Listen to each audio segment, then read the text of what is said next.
Hey everyone, welcome back. Today we're going to be diving into something, well, a little unusual. Oh, yeah. It's a type of driver's license you might not even know about, Okay.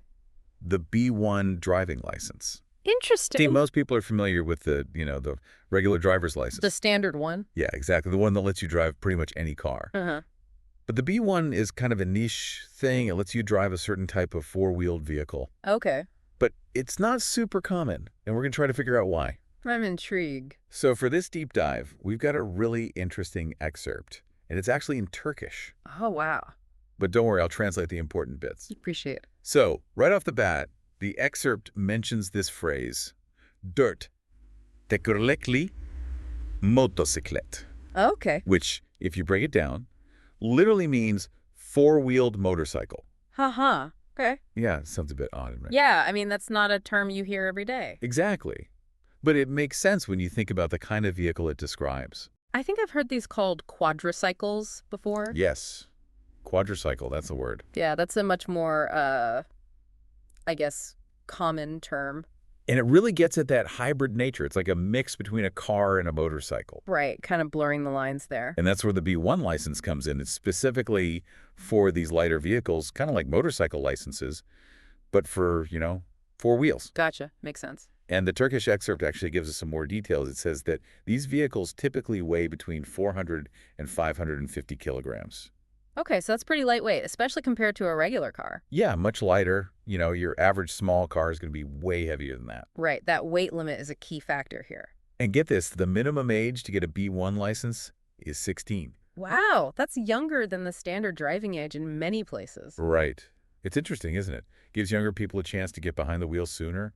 It does raise some questions, though, about safety and all that. Yeah, for sure. There are definitely pros and cons to consider. Like, on the one hand, it could be great for, say, rural areas where public transportation is limited. Yeah, I see what you mean. A 16-year-old with a B1 license could help out on a farm or even get to a part-time job more easily. That's a good point. But on the other hand, younger drivers are statistically more likely to get into accidents. True. That's always a concern. So yeah, it's a bit of a complex issue. Definitely. Lots to think about there. For sure.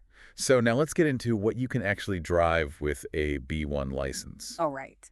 The excerpt specifically mentions quad motor vehicles, which immediately makes me think of those, off-road adventurous vehicles. Oh, yeah, the ones you see tearing it up on those dirt trails. Exactly.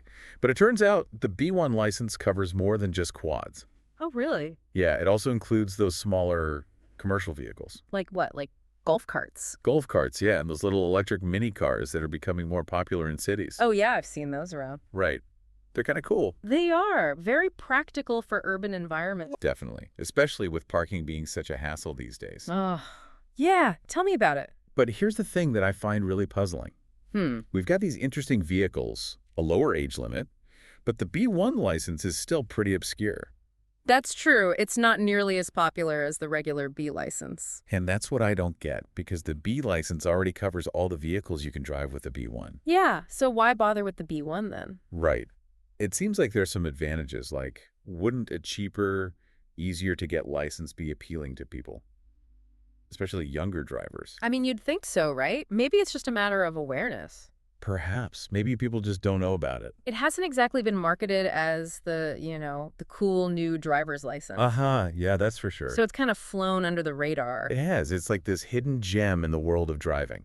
A niche license for a niche market. Exactly. And it makes me wonder, with all these electric mini cars and the focus on urban mobility, could the B1 license become more relevant in the future? That's a great question. I mean, as cities get more crowded, smaller vehicles are going to be more and more appealing. Exactly. Imagine zipping around in a little electric car. No more parking nightmares. Yeah, that sounds pretty good to me. Right.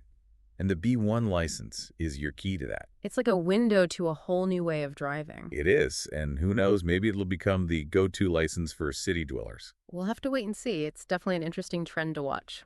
All right, so that's our deep dive into the B1 driving license. What a journey. It was, right? We learned about its unique features, the vehicles you can drive, the age limit, and why it's not as popular as the standard B license. Lots of food for thought. Definitely. So what do you think? Does the B1 license have a future? Could it become mainstream? We'd love to hear your thoughts. Yeah, let us know in the comments. And until next time, keep exploring. Yeah, bye.